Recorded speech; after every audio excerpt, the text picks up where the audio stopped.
Oscar ya está en la punta derecha de la pantalla, en el centro Miguel Ángel Risco, yo estoy en la punta izquierda, a ver, recordando a Tiriza de la Alianza Lima de las buenas épocas de los 60, un puntero izquierdo espectacular de la Alianza Lima. Bien, después de la camiseta, vámonos al Perú, que es nuestra camiseta en este momento. Oscar, bienvenido, como siempre, a tu programa, Ánfora 2021. Gracias, Néstor. Gracias por la invitación. Un gusto estar contigo y con Miguel Ángel. A ver, empecemos con el tema del Jurado Nacional de Elecciones y este tema y de la OMPE también, Oscar, que creo que es importante hacer un análisis inicial de qué está detrás de todo esto o qué razones son las que tienen los que están cuestionando a ambas instituciones en la representación de sus representantes máximos. Oscar. Bueno, en estas épocas, obviamente ya donde se define la presidencia empiezan a caldearse los ánimos y surgen ataques de todos lados, en parte fruto de la desesperación. En el caso del presidente del Jurado Nacional de Elecciones y del jefe de la OMPE, me parece que estamos hablando de actitudes realmente excesivas contra ellos. Primero, ambos personajes han conducido la primera vuelta electoral. La primera vuelta electoral no ha tenido tacha alguna, es inobjetable, los resultados están ahí, en base a esas elecciones se ha constituido ya al 100% lo que será el próximo Congreso del Bicentenario. Tenemos en base a esas elecciones del 11 de abril el balotaje integrado por estos dos candidatos de Fuerza Popular y de Perú Libre. Por lo tanto, objetar en este momento a las cabezas de las instituciones que van a llevar adelante, por un lado, las elecciones y por otro lado, el conteo de las mismas, a mí me resulta absurdo, sin sentido, en realidad. Después, condenar al presidente del Jurado Nacional de Elecciones, ahora, recién en esta coyuntura, de proterrorista, cuando lo que ha hecho es defender gente que ha sido efectivamente vinculada con Sendero, pero que no era activista del terrorismo, me parece realmente un absurdo, otro absurdo, algo muy jalado de los pelos. Recordemos que en la época de Fujimori, cuando se llevan adelante los juicios con jueces sin rostro, parte de lo que incentivó el gobierno en ese momento fue, digamos, el poder acusar a otras personas que supuestamente formaban parte de las huestes terroristas. Y allí se cometieron muchos excesos, porque la gente, para poder mejorar su situación, lo que hacía era dar los nombres de parientes, de amigos, etcétera, que no tenían nada que ver. Es por eso que la Comisión de la Verdad, la comisión encabezada por el padre Lancier, lo que hizo fue investigar cuáles eran esos casos en que se había cometido un exceso. Por lo tanto, defender a ellos no era defender terroristas. En el caso del jefe de la OMPE, esto es algo increíble. Todos nosotros nos conocemos tantos años, hemos trabajado en tantos sitios, en tantos medios, en ONGs, empresas públicas, privadas, que siempre en algún momento nos podemos encontrar. Pero yo creo que el accionar demostrado por el jefe de la OMPE ha sido impecable, ¿no? Lo único que yo le criticaba y le seguiría criticando es, no sé a quién se le ocurrió la idea de que los adultos mayores pudiesen votar en primera vuelta entre 7 y 9 de la mañana, cuando sabemos que es una regla en el Perú, y más en pandemia, obviamente, que las mesas no se instalan y que iba a pasar lo que pasó, que mucha gente incluso, ojo, no votó, no porque no quiso votar, porque ha habido un ausentismo récord, sino porque simplemente no esperaron que se instalaran las mesas por su propia seguridad sanitaria. Eso les cuento, le pasó a mi padre. Yo fui con él a votar, o sea, lo llevé, pero estábamos ahí 1 hora y media, 2 horas, había una cola inmensa, mi padre tiene 86 años, y dijimos, bueno, no puedes quedarte acá, ni siquiera para que abran las mesas, porque tienes 87 años, no te han vacunado todavía, y no vamos a poner en riesgo tu vida. Y ya no pudo votar, ¿ok? Eso ha pasado mucho. Pero bueno, para terminar mi comentario, Néstor y Miguel Ángel, realmente creo que no deberíamos tomar muy en serio incluso la moción presentada nada menos que cuando no por Manuel Merino, Ricardo Burga, recuerden los personajes, a Ricardo que le cayó el puñetazo, que yo creo que, digamos, simbólicamente quería darle el país a este hombre, ¿no? Porque decía que Manuel Merino era lo máximo, el mejor presidente que podía tener el Perú. Bueno, estos irresponsables ahora presentan una moción para tumbarse al presidente del Jurado Nacional de Elecciones a 15 días de la segunda vuelta. ¿A ustedes le parece, a alguien, amigos que nos está viendo, le parece esto razonable, lógico o más bien irresponsable y demagógico? Bueno, yo creo lo segundo. Muy bien, excelente la precisión, Oscar. Miguel Ángel. Sí, ¿qué tal, Oscar? ¿Cómo estás? ¿Qué intención puede en este momento tener, por ejemplo, un grupo como Acción Popular de presentar esta moción contra el Jurado Nacional de Elecciones? Y también otro informe que hemos visto, y como he hecho referencia aquí en Hildebrand en sus 13, sobre una vinculación amistosa y además funcional que tuvo Piero Crovetto con Fernando Rospigliosi, que fue ministro del Interior y que al mismo tiempo era su jefe inmediato, y ahora Rospigliosi se encuentra en el equipo de Alianza por el Progreso, de Fuerza Popular. ¿Es acaso exceso de celo, parte del terruqueo de ambos lados? ¿Qué cosas pueden conseguir con este tipo de situaciones, Oscar? Bueno, lo que pueden conseguir, Miguel Ángel, es nada bueno. Nada bueno para el Perú, nada bueno para las elecciones, nada bueno para la imagen del Perú en el exterior. O sea, realmente me parece inaudito lo que está haciendo Acción Popular y los firmantes de esta moción, sin pies ni cabeza. Además, les digo, imposible que prospere semejante propuesta, ¿no? Para empezar. Ahora, cuando preguntas, y es una pregunta bien difícil, ¿no? ¿Qué buscan? Bueno, yo creo que no buscan nada, son tan locos, o sea, buscan notoriedad, es lo único, ¿no es cierto? Porque alguien puede decir que lo que buscan es que tengamos unas elecciones impecables. No, alguien que petardea a las dos máximas instituciones que ya dieron una primera vuelta impecable, a todas luces, y los quieren sacar, o sea, con malas artes, y además como no los van a sacar, porque no los van a sacar, lo que pasa, sí, es que alguna parte de la población se cree el cuento y entonces desconfía de estas autoridades. Y la pregunta nuevamente es, ¿eso es bueno para la República?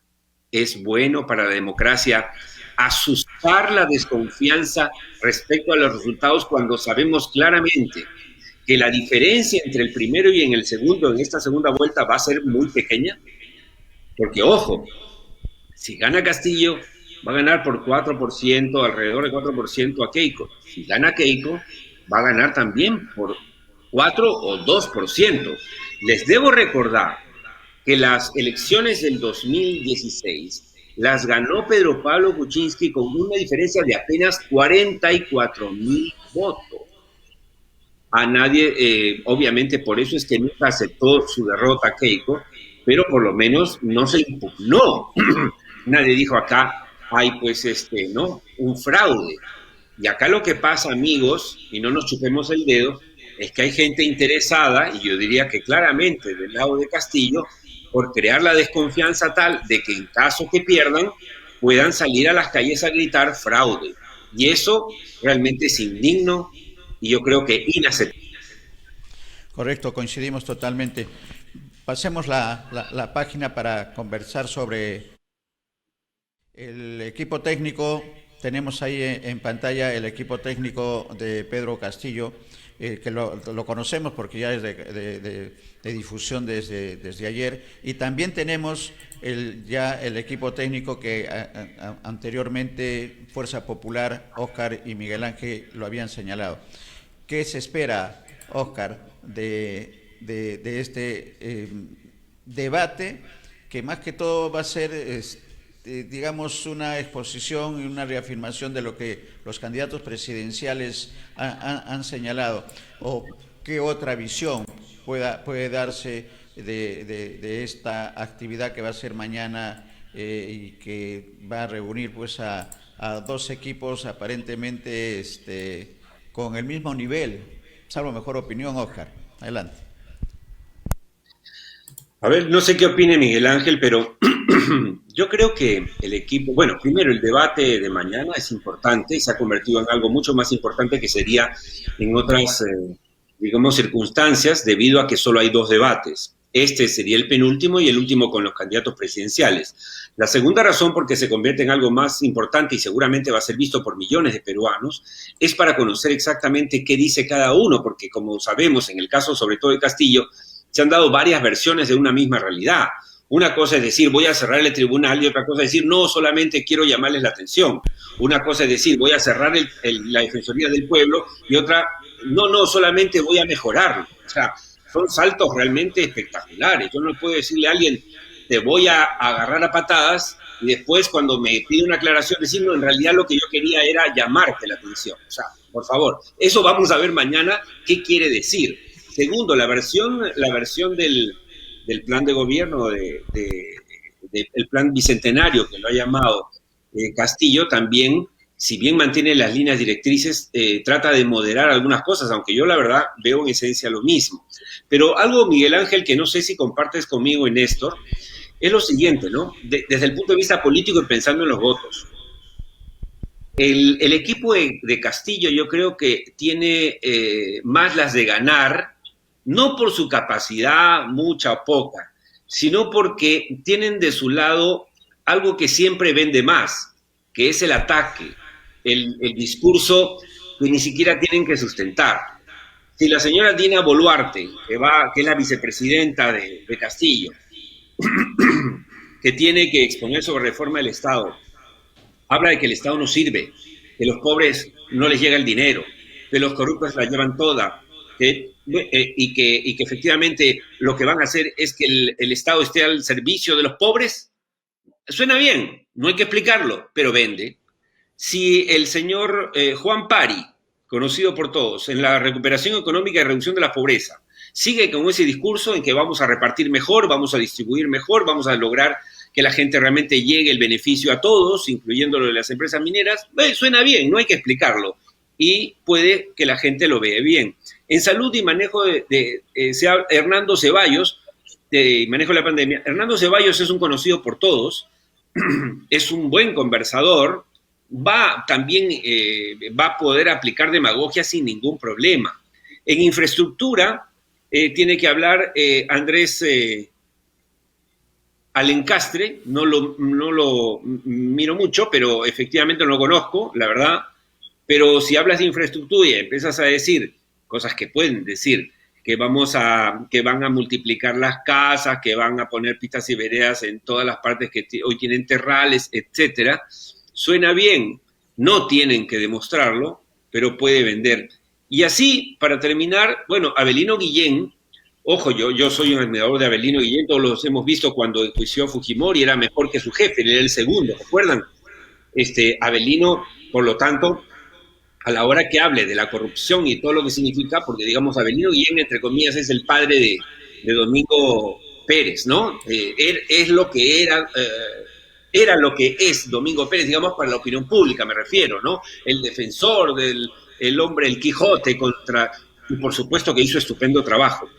Y hoy eso le sirve también a Castillo para, a través de Guillén, recordar que seguramente lo hará lo que él logró al encarcelar a Fujimori, a papá. O sea que eso puede hacer mucho daño. En el caso del equipo de Fuerza Popular, no hay duda que son gente capacitada. Patricia Juárez, ¿no es cierto? Excelente alcaldesa, Luis Carranza, tremendo ministro de Economía, José Recoba, un doctor además que hace televisión, muy versado, pediatra, además muy buena persona, Carlos Brus, el mejor ministro de Vivienda que ha tenido el Perú en los últimos 20 años, no lo digo yo, digamos las encuestas, Fernando Rospigliosi, que es periodista, que ha sido un antifujimorista, que estuvo junto a mí en el programa Cara y Sello en el año 95 como antifujimorista, o sea, que estuvo y sufrimos, digamos, el fujimorismo en esos años y que ahora está al otro lado, y Hernando Guerra García, que también es comunicador, experto en pymes. Todos ellos pintan bien. La pregunta, y aquí termino, no quiero prolongar tanto mi comentario, Miguel Ángel y Néstor. Mi pregunta es, ¿no serán demasiado blancos? No sé si me dejo entender. ¿No serán demasiado limeños? ¿No serán demasiado empresarios para el gusto popular? Porque ahora de lo que se trata no es hablarle a las huestes del fujimorismo, no es hablarle a los empresarios, no es hablarle a la clase alta, a la clase AB. El quita acá, Miguel Ángel y Néstor, es hablarle al CD. Hablo sobre todo en el caso de Fuerza Popular, que necesita convencer a los indecisos del CD, o sea, a los más pobres, incluso los 3.300.000 peruanos que acaban de volver a la pobreza, cosa de la cual habían salido en los últimos 10 años. Ese es el reto. Ojalá estos expositores entiendan que no están en CADE, ¿no es cierto? Que no están en la sociedad de minería, que no están en un evento de la CONFIEP, que está un evento frente a la población y que realmente la que debe importarles es esa, la gente más pobre, más necesitada, a la gente que se siente olvidada del modelo económico. Salvo mejor opinión. Muy bien, claro que sí, pero creo que, pequeño nomás para Miguel Ángel, para que ingrese Miguel Ángel, creo que más polemistas, más manejo tiene el lado del grupo de Pedro Castillo. Y tú has dicho una cosa cierta, Óscar, ¿qué tanto han sintonizado los limeños, porque todos son con visión limeña, lo que ha sido el resultado de la primera vuelta, que son los más pobres? Entonces, vamos a ver mañana, para mí no han sintonizado, la misma candidata presidencial no ha sintonizado, pero también por el lado de Pedro Castillo, que tiene extracción, ¿no? Pero tampoco creo, sobre todo con el tema del sur, está muy bien con el tema de la minería, con el tema de Madre de Dios, el tema ambiental, el tema de la minería informal. Creo que ahí hay un tema que los dos grupos no han sintonizado y eso lo vamos a comprobar en todo caso. O nos rectificamos o ratificamos mañana, ¿no? Miguel Ángel. Así es. En realidad creo que desde antes del inicio antes que se realice el debate técnico de mañana, hay un punto a favor para el equipo técnico de Pedro Castillo por su conformación y por todas las características que acaba de mencionar Óscar, ¿no? El asunto es realmente más allá, poniéndonos por encima. ¿Qué es lo que necesita el Perú, por ejemplo, en materia de reforma del Estado? Entonces, evidentemente, aquí hay posiciones totalmente ideológicas, totalmente encontradas. La reforma del Estado es ¿para qué? Para crear más burocracia, para, como bien dicen esta clásica referencia, acercar el Estado al ciudadano, pero significa que, por ejemplo, ahora en una etapa de pandemia, que ha demostrado el Estado peruano, que apenas trabaja con el 20-25% del personal, y no está sirviendo en este momento, por ejemplo, para atender una situación de crisis como estamos ahora, ¿cómo están concibiendo la reforma del Estado, ¿no? Crear las empresas estratégicas y dejar que el Estado también vuelva a participar, por ejemplo, en actividades extractivas. Ya tenemos el caso de Petroperú con este proyecto que es un elefante blanco en la refinería de Talara. Entonces, son asuntos que realmente necesitamos darle una mirada al contenido mismo de lo que significa cada uno de estos temas, ¿no? Y por ejemplo, ¿qué cosa vamos a considerar dentro de la reforma del Estado? Vamos a ver que desaparezcan, por ejemplo, o se reduzca las funciones que de repente sí corresponden, ¿no? A instituciones como Provías, como PRONIET, que está vinculado al Ministerio de Educación, el PRONIS, que se encarga también de la infraestructura del Ministerio de Salud, de repente sí corresponde. Y ojo, esto ya lo había planteado también en su plan de gobierno Alianza para el Progreso de César Acuña. La reforma del Estado incluye también, por ejemplo, el fortalecimiento de algunas instituciones, por ejemplo, como los organismos reguladores. Entonces, hay muchas incógnitas, más allá, como digo, de la presencia de los técnicos que se supone mañana van a expresar alguna opinión sobre el particular. Por ejemplo, por el lado mismo de la recuperación económica y la reducción de la pobreza. Creo que ya tampoco no nos sorprendería una posición dogmática desde el lado de la izquierda de Pedro Castillo, pero sí necesitamos respuestas claras, porque no solamente se trata, y creo que esto lo sabemos Néstor y Oscar, no solamente se trata de decir aquí están los bonos, ¿no? Estos son los bonos, bono 1, bono 2, bono 3, y con esto resolvemos el tema de la economía nacional.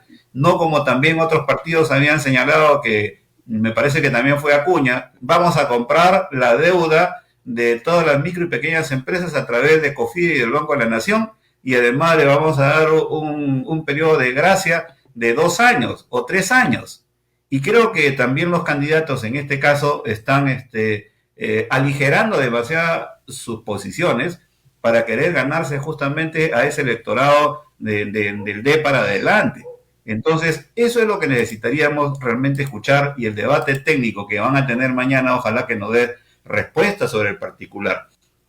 Claro, por ejemplo, en cuanto se supone a seguridad ciudadana y el orden interno, el doctor Avelino Guillén de todas maneras nos va a llevar por la parte jurídica de la seguridad ciudadana y cuál es el papel del Poder Judicial, del Ministerio Público. Y seguramente no va a tener, quizás digo, propuestas operativas sobre la Policía Nacional del Perú, como sí lo podría tener Rospigliosi. Sin embargo, creo que hay muchas cosas que tienen que arreglarse, sobre todo desde el sistema judicial peruano, que no permite justamente tener decisiones mucho más claras respecto a la seguridad ciudadana. Ahora, capturas a un escapista que todos los días dispara robando celulares o carteras, y evidentemente al día siguiente lo ves robando exactamente a la misma hora y con otro polo. Muy bien. ¿Qué pasó? El audio, Miguel Ángel. Sí. Se fue el audio. Se fue el audio. Hola. Muy bien. Sí, ha habido un problema de audio. ¿Está bien? Sí. Bueno, ¿escucharon? Para el cierre, para el cierre de la idea, Miguel Ángel, porque se cortó en los últimos. No, lo que decía que lo que necesitamos nosotros, si de repente aquí hacemos un debate técnico antes o propuestas de carácter técnico, porque para mañana, evidentemente, el lenguaje va a estar orientado hacia el público objetivo que quiere cada uno de ellos. Pero realmente, ¿cómo está el Perú en estos temas claves que han puesto como parte de la agenda del debate técnico? Y como digo, la reforma del Estado, ¿cómo la quiere ver cada sector?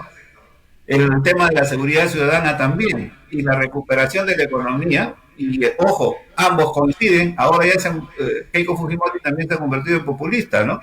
Y ya está ofreciendo bonos para la salud, bonos y dinero en efectivo, utilizando el canon minero, canon gasífero, canon maderero, etcétera. Entonces, si vamos así, vamos a regalar la plata de absolutamente todos los peruanos y nunca vamos a resolver ningún problema estructural en el país. Ese es mi cuestionamiento, en todo caso, a las expectativas que tenemos para mañana en este debate técnico. Oscar, dos temas, ¿no? El tema económico, el tema del populismo, y el tema que no se está viendo es el tema de la corrupción, ¿no? Que también mañana seguramente, y ahí creo que Castillo tiene ventaja con Avelino Guillén. Oscar. Sí, definitivamente, pero es importante recordar lo siguiente: si bien estamos hablando de un debate de los equipos técnicos, seamos claros, lo que hay es un debate político, ¿ok? Van a estar los técnicos, pero en realidad se trata de un debate político. Por eso decía, miren, les puedo apostar y puedo equivocarme, pero me encanta apostar este tipo de cosas. Les puedo apostar que el equipo de Pedro Castillo lo que va a hacer es política. No va a entrar en detalles técnicos muy elaborados. Lo que va a hacer es promesas. Va a hacer dos cosas que son claras, ¿no? Y que tendrían que hacer. Uno, empezar criticando todo lo que existe, todo lo malo que existe hoy, todas las falencias que efectivamente tenemos en el Perú, también criticar todo lo que es el pasado y todo lo que está vinculado al fujimorismo del decenio fujimorista, pero también del último quinquenio de Fuerza Popular en el Congreso. Y luego va a pasar a dar enunciados sobre sus deseos, ¿no es cierto? Deseos como por ejemplo ese deseo de pasar al 10% del PBI de la educación. Eso es una mentira del tamaño de una catedral, pero la gente no lo sabe. Por ejemplo, la gente no sabe que cuando habla Pedro Castillo del 10% del PBI para salud y el 10% del PBI para educación, la gente no sabe que el 20% del PBI es el presupuesto general de la República. Por lo tanto, si fuese cierto que se le destina en el futuro inmediato el 10% a educación y el 10% a salud, entonces ninguno de los otros sectores del país tendría un centavo. No sé si me dejo entender. Así de falaz es esa promesa. Pero la verdad es que la gente no lo sabe, esto lo debe saber el 1% de la población peruana, por lo tanto es bastante fácil mentir. En el caso insisto, en el caso del equipo técnico, entre comillas, de Keiko, si ellos caen en la tentación de hacer una charla magistral tipo CADE, van a perder una oportunidad a favor de la candidata si es que creen que esta es una exposición técnica realmente. Y no es así. Esta es una exposición, es un debate eminentemente político. Y sobre todo tienen que definir bien cuál es su target group, o en castellano, su grupo objetivo. ¿A quiénes quieren llegar? Si ellos lo que quieren es contentar a sus votantes, están totalmente equivocados. Ellos tienen que pensar en los no votantes, en los indecisos y hasta en los contrarios. Esa debe ser la estrategia. Y vamos a ver qué pasa mañana. Pero a mí la verdad es que me preocupa mucho en el sentido de que yo veo que los que la tienen más fácil y los que van a hacer más política son los de Castillo.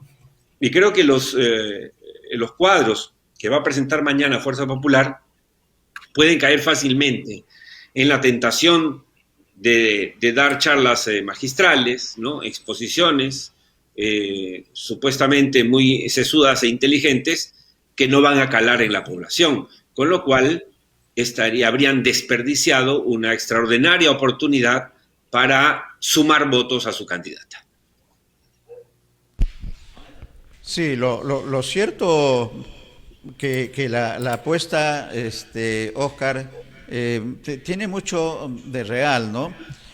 No se está, creo, estoy saliéndome del encuadre, me permiten, con la disculpa del caso, que no se está, creo, insisto en el hecho que no se está, los equipos técnicos, si caen en el tema de continuar la línea política y no ¿qué es lo que está buscando el elector que ha votado a favor de Castillo y en contra del modelo económico y de todo lo que significa el Estado, este Estado actual que ha demostrado las falencias no solamente con el tema de la pandemia, sino en el mismo tema de la recuperación económica que requiere la gente del segmento de los más pobres, el segmento D y E. No se está sintonizando, creo que no se está todavía en ese nivel, y yo creo, Oscar y Miguel Ángel,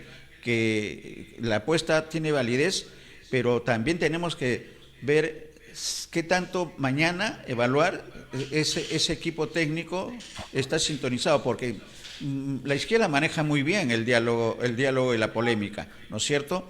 Eso es indudable, y eso es por la formación, lo conocemos en San Marcos y en todo el trabajo legislativo que ha hecho gente como Javier Díaz Canseco, por ejemplo, que manejaba muy bien la dialéctica, el mismo Henry Peace, con menos espectacularidad que Javier.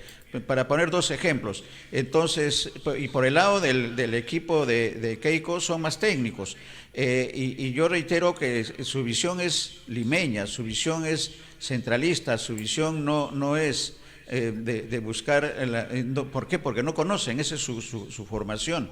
Entonces, bien difícil la situación para el equipo de Keiko mañana. Ahora, si hablamos de populismo, ahí sí puede haber un empate técnico, Oscar y Miguel Ángel, ¿no? Porque lo están manejando bien. El equipo de Keiko con este ofrecimiento del bono está demostrando que está tratando de sintonizar. Pero ¿qué tanto han sintonizado de hoy a las elecciones de segunda vuelta? Esa es creo una respuesta que tendríamos que verla en el futuro, en los próximos 16 días que falta para las elecciones. Miguel Ángel. Sí, bueno, el tema para mañana definitivamente, en todo caso, el reto de ambos es conectar mejor con el público. Y como decía, el problema es que a nivel nacional no tenemos, digamos, una línea de base para juzgar.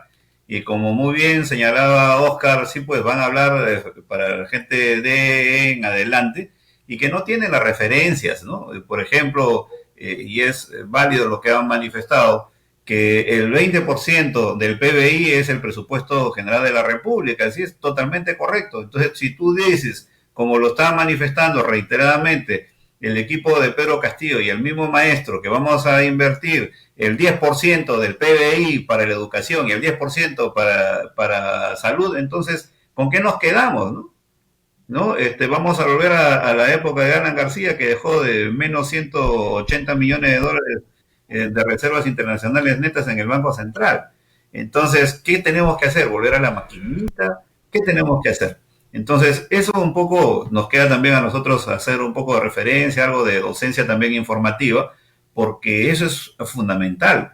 Y ojo, los jóvenes, por ejemplo, tampoco entienden mucho de estos temas. Creo que también en la universidad muy poco se ha explicado sobre la realidad nacional, sobre cifras, sobre detalles mismos, por ejemplo, de lo que pueda significar la seguridad nacional, lo que pueda significar, por ejemplo, el tema del orden interno, qué puede significar, por ejemplo, el tema de la infraestructura. Acuérdense que Pedro Pablo Kuczynski nos vendió la idea de hacer el tren de cercanías y además quería hacer un tren que una Tumbes a Tacna.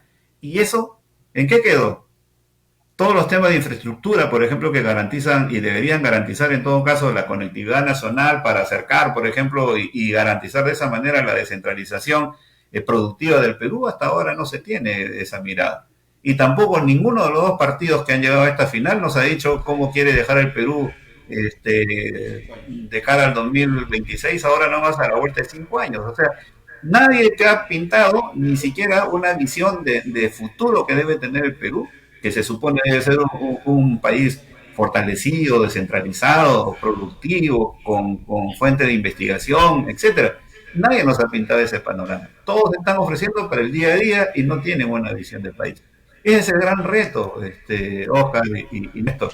Y independientemente de la acción, independientemente de la acción política, de la actuación que puedan exhibir mañana, espero, por ejemplo, que nos digan efectivamente a dónde quieren hacernos llegar al Perú.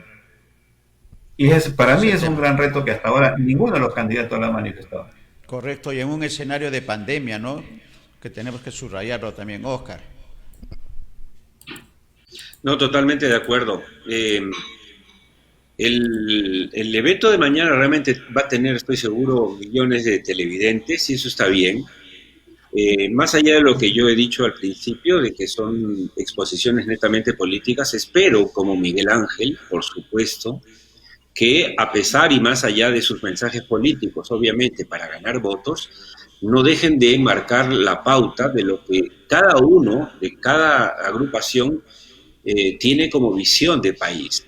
Estamos, estamos en una situación tan compleja, con el COVID, con la crisis económica, pero con una crisis política también inmersa en estas circunstancias, que nos estamos olvidando de cosas importantes. el gobernante que elijamos, sea Fujimori o sea Castillo, va a ser el presidente o la presidenta del Bicentenario. Segundo, va a ser la presidenta o el presidente que enfrente la peor crisis sanitaria de los últimos 100 años. El presidente que enfrente la peor crisis económica de los últimos 100 años. O sea, peor que cuando estuvimos, los que recordamos lo que fue el decenio de los 80, la década perdida en Latinoamérica y la década del terrorismo en el Perú. O sea, peor. Y finalmente yo agregaría que estamos viviendo la peor crisis política de los últimos 100 años. Y se han cometido, para agudizar esta crisis, muchos errores, ¿no? La demagogia ha ido ganando espacio en la política cada vez más, ¿no? Por ejemplo, esto de prohibir, primero se prohibió la reelección presidencial por el pasado vivido con Fujimori, ¿se acuerdan? La enmienda constitucional, pero después se fueron a prohibir la reelección de gobernadores y alcaldes, con lo cual también se mataba a un grupo de gente que ya había tenido y volvían los nuevos a aprender de cero. Y finalmente, la cereza en la torta, se ha eliminado la reelección de los parlamentarios, con gran demagogia, porque está probado que en cada elección solamente se reelegía alrededor del 20% de los parlamentarios que habían ejercido antes. ¿Qué quiere decir esto? Que la gente misma evaluaba, cernía y solamente quedaba el 20%. Pero era 20% de gente que ya no tenías que capacitar en lo que son la mecánica congresal, que ya conoce. Pero ahora vamos a tener gente totalmente nueva que va a tomarle meses a aprender, y más en pandemia, qué es esto y cómo funciona. Y miren ustedes que hemos tenido este congreso, que ustedes saben que yo le llamo el Parlamento Express, que sin conocimiento alguno ha emitido 9 leyes inconstitucionales, 9 en año y medio, eso nunca pasó en la historia, de los cuales ya 3 han sido declarados inconstitucionales formalmente por el tribunal y los otros están en trámite. Entonces, estamos ahora frente a eso, por eso digo, hablaba de la crisis política. Y ante esto necesitamos un mínimo de gobernabilidad. Me indigna, me molesta, me fastidia, me frustra, por ejemplo, que todo el tiempo la prensa esté hablando, pero yo sé que es inevitable, de la vacancia, y si lo vacan a Castillo o lo vacan a Keiko. O sea, ¿cómo se puede gobernar? ¿Cómo se puede hacer país si es que ni siquiera ya respetamos los 5 años de la elección presidencial o parlamentaria? Si resulta que al presidente hoy se le puede vacar en menor tiempo que a un alcalde de un distrito alejado del Perú. Así están las cosas en el Perú. Hoy en el Perú se puede sacar a un presidente con esta bendita incapacidad moral permanente, absolutamente esotérica, no precisada, y se le puede sacar en una votación, o sea, en una semana. Y a un alcalde de un distrito que aunque sea tenga 10 habitantes o 100, se detiene, hay todo un proceso para vacancia, todo un proceso con el Jurado Nacional de Elecciones. O sea, y encima tenemos al candidato presidencial Castillo, que promete que los presidentes también puedan ser sacados de su cargo antes de los 5 años. Es decir, la crisis política que vivimos es profunda y lamentablemente con esa crisis política es muy difícil realmente tener una certeza de cuál va a ser el destino económico del Perú. Y eso es un círculo vicioso, porque si la clase política no sabe qué hacer con la economía, la economía no funciona, entonces la clase política empeora, como ha ido empeorando, porque acá termino mi comentario, Miguel Ángel y Néstor, así como desde el año 2001 la economía ha ido creciendo de manera sostenida, los políticos han ido decreciendo de manera sostenida, en una relación inversa, increíble. A mejor economía, peor clase política. Y no estoy exagerando, es exactamente lo que ha pasado. Y eso es lo que me hace estar muy preocupado sobre el destino inmediato del Perú. Totalmente de acuerdo con esta conclusión final, Óscar. pero está quedando en el tintero también algunos temas que quisiera que lo toquemos con alguna rapidez. El tiempo es un tirano en televisión y eso lo sabemos. Es el tema de la Constitución.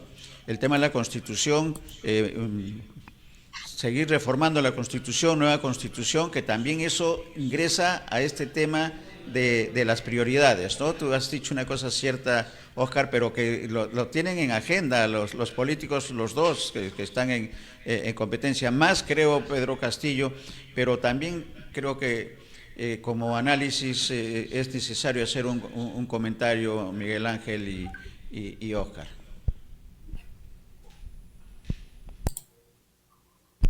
Miguel Ángel. Bien, sobre el tema de la constitución política, efectivamente ya es un tema que se ha estado utilizando casi como la camiseta de la selección peruana, ¿no? Muy deportivamente. Y el problema creo que va más allá, creo que se necesita justamente parar la mano y realmente qué es lo que se necesita. Por un lado, Pedro Castillo, por ejemplo, creo que ya ha moligerado un poco su lenguaje, ahora está refiriéndose un poco más con prudencia y que además lo que se trata es efectivamente de introducir algunas reformas que creo que sí son necesarias en diferentes capítulos, como por ejemplo la misma prestación de los servicios de salud, y también en el capítulo económico algunos aspectos, de repente también algo relacionado al tema tributario, pero de ahí a querer cambiar la Constitución como si fuese un asunto de vida o muerte, creo que vamos a perder mucho más tiempo de lo que significa prestar atención a aquellos problemas que tenemos mucho más anteriores que el cambio de la Constitución, que muy bien lo ha señalado Óscar. Entonces, creo que también por el lado de Keiko Fujimori, que defiende a la Constitución como su propiedad, lo que tendría que hacer es considerar que sí, además el propio sector privado en más de una ocasión han considerado la necesidad de hacer algunas reformas para cambiar de repente las funciones de algunas instituciones, pero es necesario buscar un consenso efectivamente sobre lo que significa la Constitución de 1993 y qué cosas tendríamos que reformar para mirar justamente hacia adelante el Perú con una base constitucional sólida que nos dé pues un respiro de 15 o 20 años en adelante.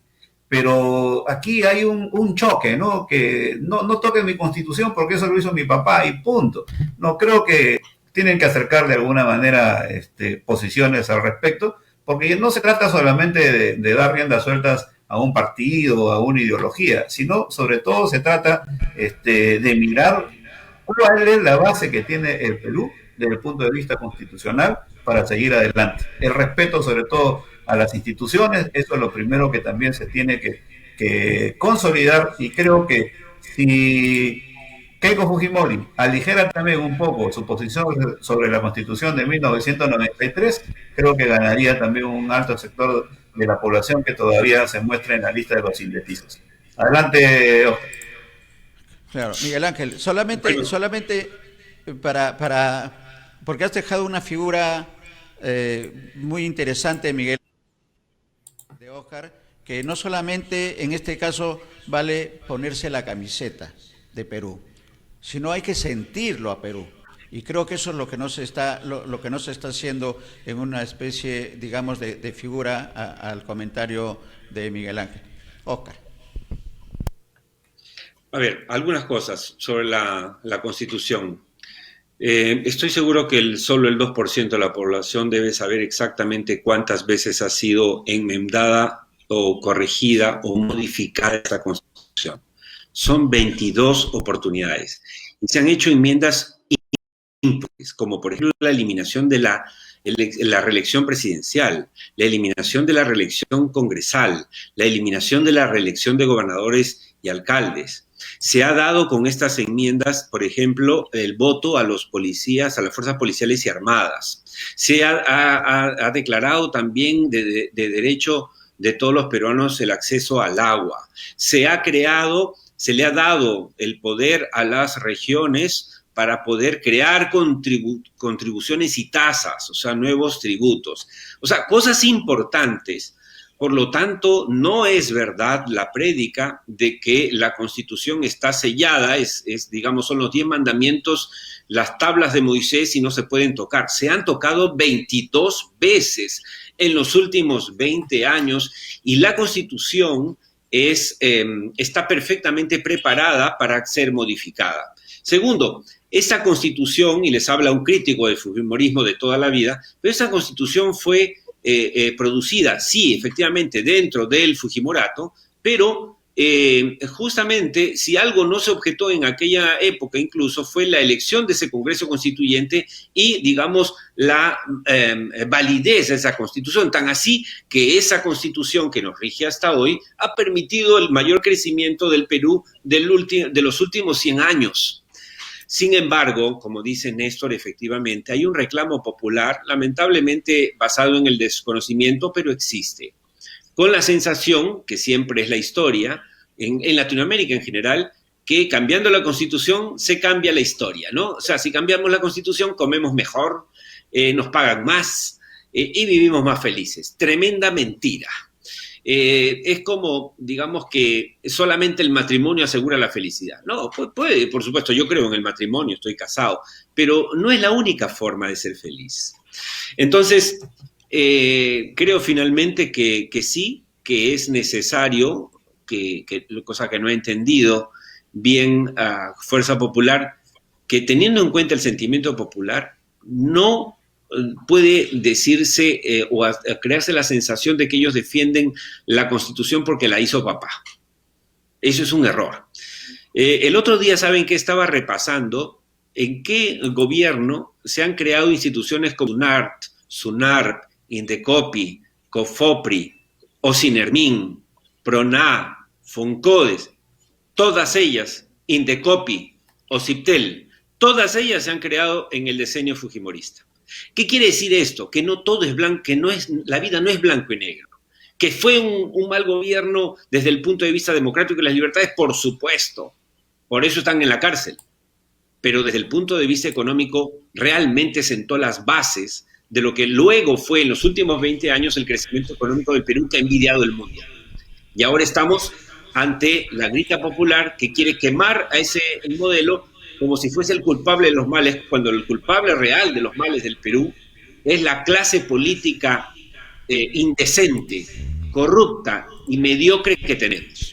Mientras eso no cambie, podemos cambiar 50 veces la Constitución y seguiremos siendo un país del tercer mundo sin futuro. Esa es la realidad y eso es lo que hay que cambiar, creo. Muchas gracias, Óscar.